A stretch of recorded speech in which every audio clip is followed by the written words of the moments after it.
Now what is a Boolean algebra? So what do you mean by algebra? So algebra is the way of representing the quantities with symbols, as well as the formulas are represented with the symbols, and some manipulations are done over those symbols. And Boolean is nothing but binary variables which can accept only zeros and ones. Then what is Boolean algebra? So Boolean algebra is the way of representing the quantities with symbols, and quantities here are nothing but anything, okay, and they are represented with symbols, and some manipulations are done on those symbols, right? And these symbols can only hold two values, that is either 0 or 1. So that is why it is called as a Boolean algebra, and it was introduced by George Boole in the year 1854. And throughout this Boolean algebra we'll come across some terms or terminology like literal, product term and sum term. Literal, product term and sum term. So literal, what is the literal here? A variable or its complement. Just now we have seen when we look at the previous slide here, in this A and B are the literals, A complement is also a literal. So here a literal is a variable or its complement.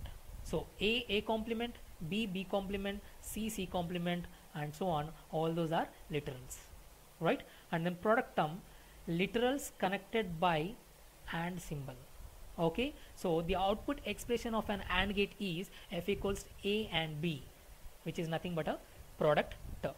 And sum term, literals connected by OR symbol. The output expression of an OR gate is A or B, okay, therefore it is a sum term. So these are the three terms which we basically use throughout this Boolean algebra. Now these are the important properties of Boolean algebra. We might be using, or we'll be using these properties for simplifying the circuits as well as for realizing the circuits. So let x is a Boolean variable here, and 0 and 1 are the constants. Okay, now the first property here is x plus 0 equals x. It is called as zero axiom, and x and 1 equals x, which is, it is called as a unit axiom. And x or 1 equals to 1, it is called as unit property, and x and 0 equals 0, it is called as zero property. So we have to remember all these properties for while realizing the circuits. And x or x equals to x, it is called as idempotence law, and x and x equals to x, it is also called as a idempotence property or law. And x or x complement equals to 1, it's a complement property, and x and x complement equals 0, it's also a complement property. And the last property here is x complement whole complement equals x, it's called as involution. Okay, now how to verify all these properties? Just substitute 0 and 1 in place of x. Let us take an example here, that is x or 0 equals to x. Substitute 0 in place of x, so we get 0 or 0 equals 0. Okay, now substitute 1 in place of x, so 1 or 0 equals to 1. Therefore the value that x is containing, the same output that you are going to get. Okay, so in this way you can verify the properties, that is Boolean properties. Now one more property that we have to see, or else the important property here, is duality. So what actually the duality property says? The dual of an expression is obtained by exchanging and or and 1 and 0 in it, provided that the precedence of the operators is not changed. So if we have a function, so then we can get the duality of that particular function by replacing the AND symbols with OR symbols and zeros with ones, and the vice versa. And the condition here is the output of both the functions should be same, as well as the precedence of the operators should not be changed. Okay, and we cannot exchange x with x complement, right? Let us see an example. Find h of x comma y comma z, the dual of f of x comma y comma z where the output expression is x complement y z complement plus x complement y complement z.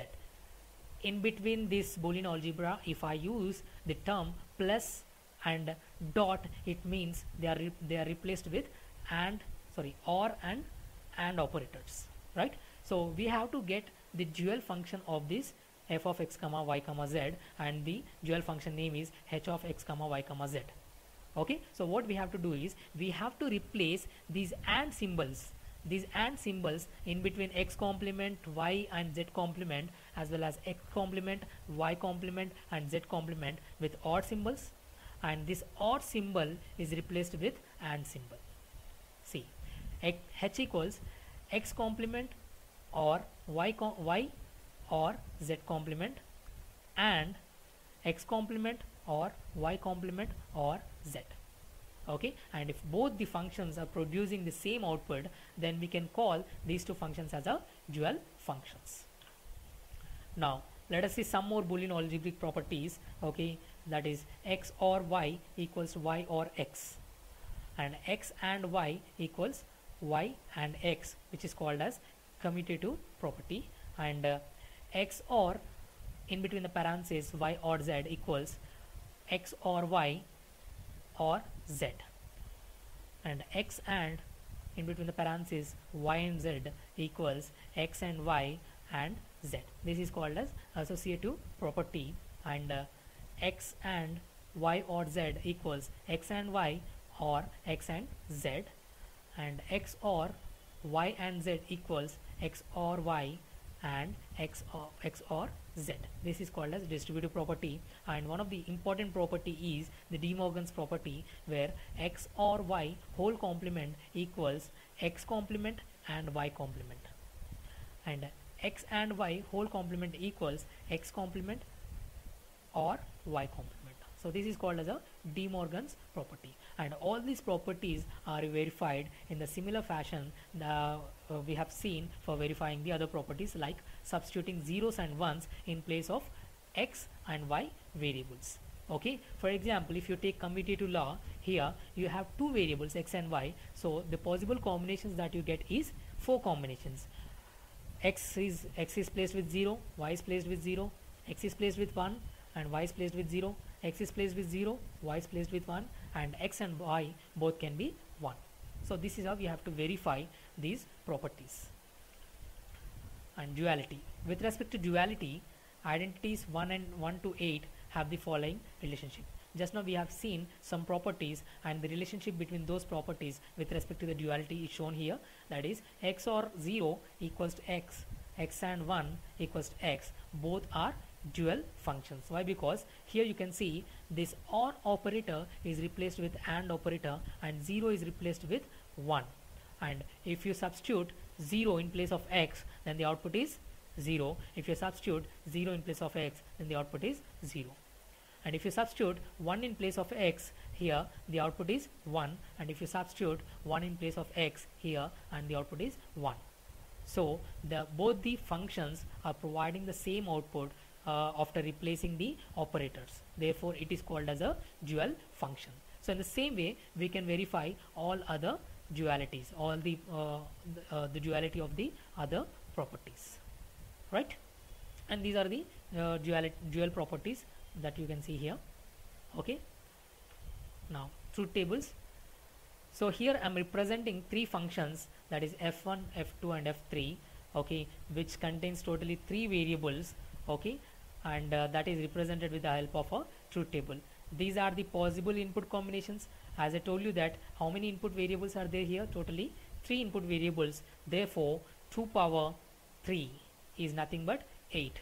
So here every digital value starts with 0, and the number of combinations that you get here is 8. Okay, that is from 0 to 7, and their output expressions. Here you can see this, right? f1 and f2 and f3 are the 3 individual functions. Now what does a truth table says? A unique representation of a Boolean function. So they are used for representing a Boolean function. If 2 functions have identical truth tables, the functions are equivalent and vice versa. So if both the functions are having the equivalent truth table or else the identical truth table, then both the functions are equal. Okay. However, the size of the truth table grows exponentially with the number of variables involved, hence unwidely. This motivates the use of Boolean algebra. So as the number of input variables are increasing, therefore the truth table size also increases. Okay. So in order to reduce this, we use the Boolean algebra. Boolean expressions not unique. Unlike truth tables, expressions representing a Boolean function are not unique. So the truth tables might be unique, but the expressions may differ. So here you can see two functions, okay, and the corresponding truth tables of those functions are represented on the right hand side. There you can see the output expressions or as the truth table for the function f and g are same, but whereas the expressions are different. Okay. Anyhow, as the expressions are different, we should not say that both the functions are not identical. Okay. So as the truth table is similar, therefore we can call that the function f is equals the function g.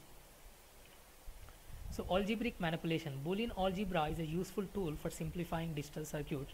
As I told you that we use Boolean algebra just for simplifying the circuits as well as for realizing the circuits. So why actually we do simplification? So as we simplify the circuit, then the cost of the circuit will be cheaper and the circuit size will be smaller as well as the circuit becomes faster. So we'll understand all these three terms in our later sessions. Okay, but simplification is mainly used for reducing the circuit size as well as making it faster as well as to get the IC for cheaper. Okay, so let us take an example.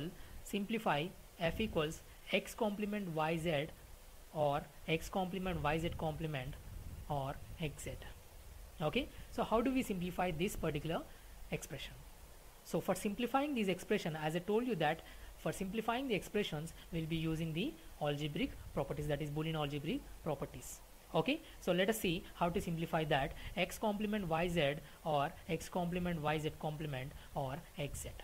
Okay, now in these two terms, if you can see z and z complement, okay, we can take the common, that is x complement y are common in both the terms. Therefore I can write it as x complement y in between the parentheses z or z complement or xz. Right, now we have a property like x plus x complement equals 1. Okay, now here in place of x we have a variable that is z. Therefore z plus z complement is nothing but 1, and that is represented with 1. So x complement y plus xz. Okay, now initially this expression is involved with 3 terms, but now the expression is involved with 2 terms. As the number of terms in the expression are reduced, therefore the size of the circuit is reduced as well as it becomes faster. Okay, now this particular expression is realized with the basic gates. We'll see that later. So this is how we'll reduce the equations or the expressions. Now complement of a function. So what is a complement of a function? Let us see. The complement of a function is derived by interchanging AND with OR symbols and 1 with 0 and complementing each variable. So we have to replace the AND operators with the OR operators and vice versa, as well as the constants ones with zeros and that. So we have to find out g by complementing the function f. So g equals f complement. So how to get the complement? Just replace the AND operators with the OR operators as well as complement each and every variable. Let us see here. So this is what the original expression, and it is initially complemented. It is initially complemented, and we are replacing this AND operator with OR operator, and this is called as the De Morgan theorem. And again the same thing, by applying the De Morgan theorem, we are replacing each and every variable with their complements as well as replacing AND symbols with the OR symbols. Okay, so this is how we are going to find out the complement of a function. Just replace the AND operators with the OR operators as well as zeros with ones, and then complement each and every variable. In the next session we'll deal with canonical and standard forms. Thank you.